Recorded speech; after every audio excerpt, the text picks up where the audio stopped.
program. This is Richard RJ Eskow with our special broadcast from People's Summit in Chicago, Illinois, a gathering of what might be described as the Bernie forces moving forward to the next phase of their movement's evolution. And here to talk with us about that right now is Bob Borosage. Bob is the co-founder of the Campaign for America's Future. He is a weekly columnist for The Nation and a longtime participant observer in the doings of the left. So, Bob, thanks so much for joining us. Good morning. Good morning. So, let's start with this because it's the standard on-site recording question. What are your impressions of the event so far? I think people would be surprised at the event. If you think about the things that you wouldn't expect, it is more interracial than people would expect. It is younger than people would expect. You have people here from across the country.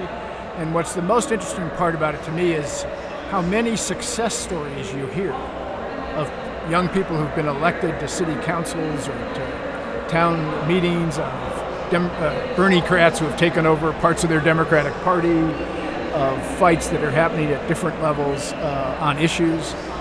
This is an upbeat gathering of people who are on the move. Good. I mean, that's my impression too, and I found it more or less, but mostly more uplifting. That almost everything I've seen gives me a kind of hope that I haven't had for a long time in the midst of a kind of concern and despair and terror I haven't had for a long time either. Although I think we forget how scared we were and concerned the left was, rightfully so, during the Bush years as well, too. I mean, we had Cheney, we had Bush, but and Reagan before that, and Nixon before that. I mean, it's not like the Republicans have elected and put into the presidency a set of moderate leaders, and then it's Trump. Right. We've had one horror after another. Yeah. And thus far, Trump hasn't done as much damage, certainly as Bush II did with the Iraq War. And Godspeed, maybe he will be so incompetent and disorganized and embattled that he won't get there. Yeah, God willing. But, you know, we're at a moment now where we have the rise of Trump. We have the rise of, fortunately not the successful rise of right-wing populism in places like France. We have, and then we have the surprising, not to me by the way, but I had a feeling about Corbyn that there might be a kind of surge waiting to happen there.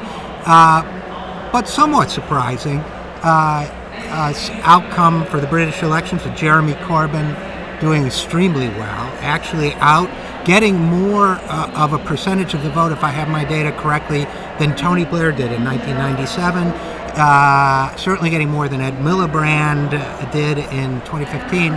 So what do you make of all of that? Well, I think this is really striking, what's happening here and across the country, across Europe, which is you have a kind of dueling populism, if you were, that's an insurgency, the kind of Trump, Le Pen, ethno-nationalist, kind of stroking our ids and our fears, but also doing a populist economic agenda as part of that. Trump on trade and on jobs and on I'm going to stand for working people against a corrupt political class. And then you have the left populism, Corbyn and Sanders, again, emphasizing how this economy doesn't work for people and populist economics, but with a more cosmopolitan and less racist sensibility, obviously. But what's beneath all of that, and I think what too often gets ignored when we get focused on Trump, is the utter failure of the bipartisan consensus that has governed our politics over the last 30 years. And so what this is a revolt about, both on the right and on the left, is against an establishment that's built an economy that doesn't work for most Americans. It doesn't work for most British people either. About a foreign policy, in our case, that has us fighting 8 wars without end and without victory.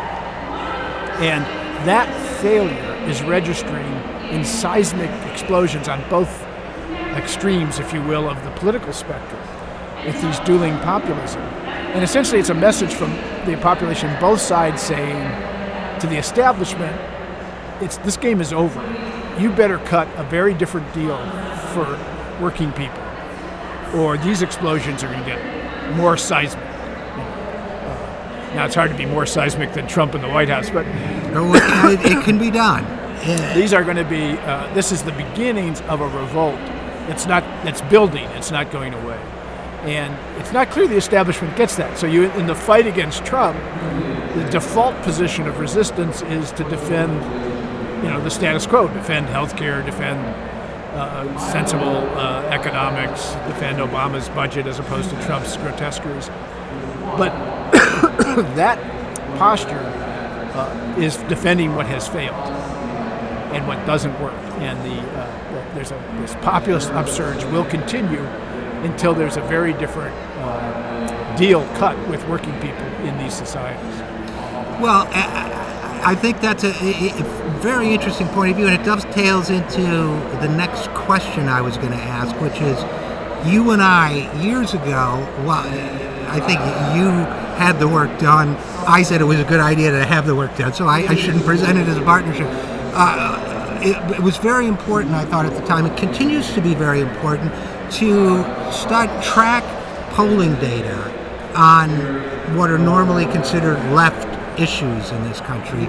So there was a website, populistmajority.org, showing that across party lines, people wanted the big banks broken up, people wanted Social Security protected and/or expanded, they wanted Medicare expanded, growing support for other positions that hadn't quite reached a majority view yet, but traditionally left positions. I suspect if those polls were reconducted, we'd find even stronger pluralities or majorities for Medicare for all, for example. So, and what struck me tracking the Corbyn-May election, other than "Make June the End of May," I thought was a very catchy slogan, was when Corbyn put out his manifesto, Labour Party manifesto. Two things about that struck me. One is that, unlike the Democratic Party, whose candidates basically ignore their platform, the Labour Party ran on its manifesto explicitly. Secondly, while the British press was beating up Jeremy Corbyn, and he himself, I'm talking about thinking like months, 6 weeks ago, and he himself was still unpopular, people loved those provisions in his platform, which the bipartisan consensus thought were too far left. Renationalize the trains, expand and fund national health, free college tuition for students. So I saw a parallel there, and I guess bringing it back to the United States, can we have that kind of Corbyn-esque moment where the Democrats might run on, first of all, develop a more progressive platform, and secondly, run on it and win on it? Well, we'll see. I think this process is happening.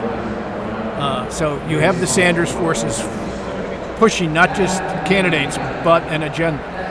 Medicare for all, tuition-free college, big $1 trillion infrastructure program, green industrial revolution, moving to renewable energy, very progressive taxes to reinvest in fundamental social provision, expand Social Security, etc.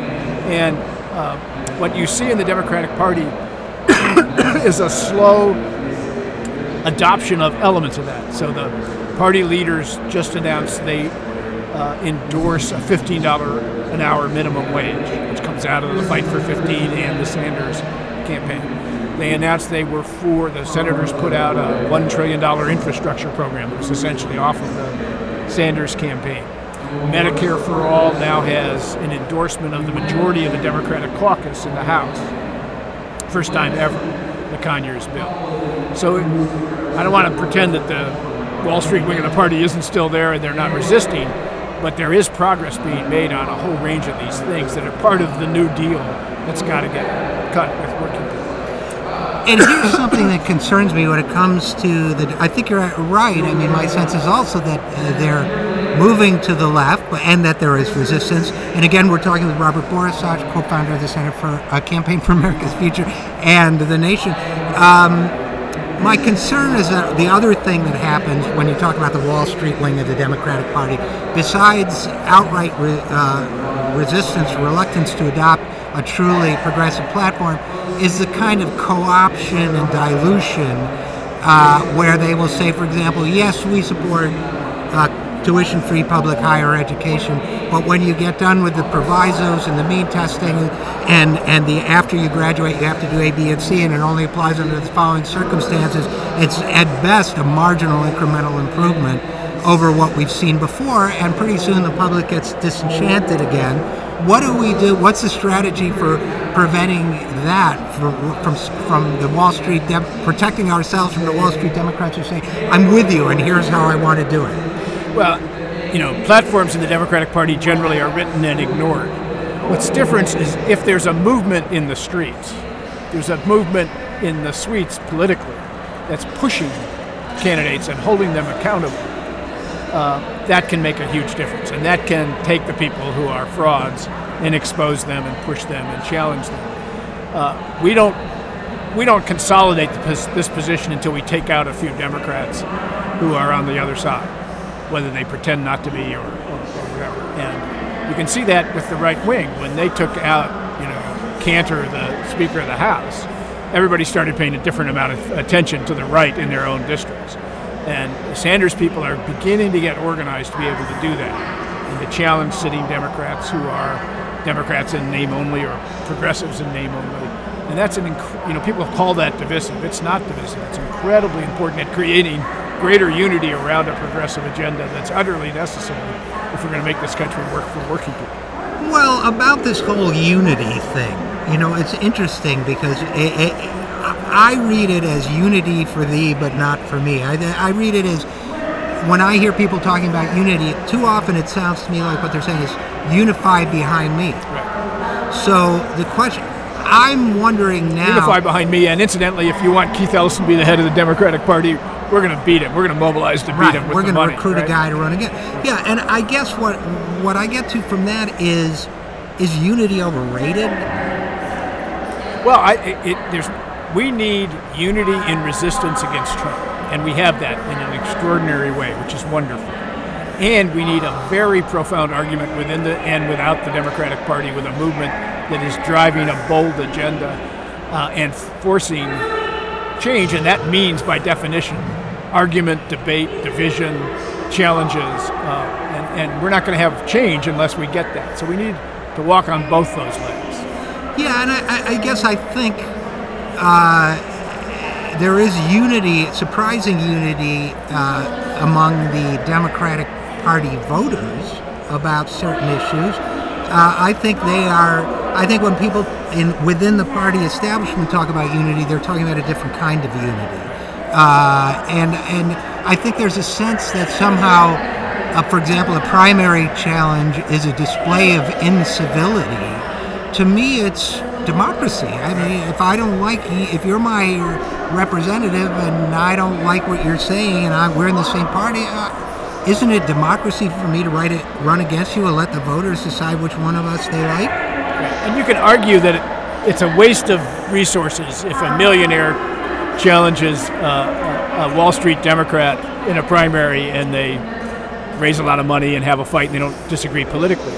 But when you have a challenger that is ideologically making a very different position and arguing the party has to stand for that, that's what politics is. That's what you want to have. That's not a waste of money. That's an investment in defining where the party's going and where people are and getting voters excited. So yeah, I agree with you totally. Let me push you on one thing about the voters and their attitudes, which is one of the reasons why the dueling populisms, the right and left populisms, work is people have many different attitudes. And so while working class voters, for example, want affordable health care and they want affordable college and they want a bunch of things from government, they would like jobs. They also believe that government is wasteful, corrupt, controlled by special interests, rigged against them, etc. And both of those things are true, right? And so they have, when Trump appeals with a populist message against a corrupt political class that has prospered while the American people have not, that has great resonance. And when Sanders appeals to people and say, the billionaires control this thing and we've got to take it back because they've corrupted our politics and they've rigged our economy. That has great appeal, and those narratives have great strength, even if they have different targets. If you Right. What's clear now is that the centrist position, which was globalization happened, like the sun rose, it was an act of nature, and it's too bad, but you've got to get a better education, or you've got to get your kids a better education, and your life is what it is. Good luck. That narrative doesn't work anymore. People are looking for. Right. They understand that this thing has been rigged. They're looking for who rigged it, and they want to correct it. I think that's right. I think that's exactly right. Which I guess in closing, I guess I would say it puts us in a position of great possibility and great peril. Right. Exactly. All right. Well, we'll have to leave it there. But Robert Borosage, columnist for The Nation, co-founder of the Campaign for America's Future. Great to talk to you. My pleasure. Take care.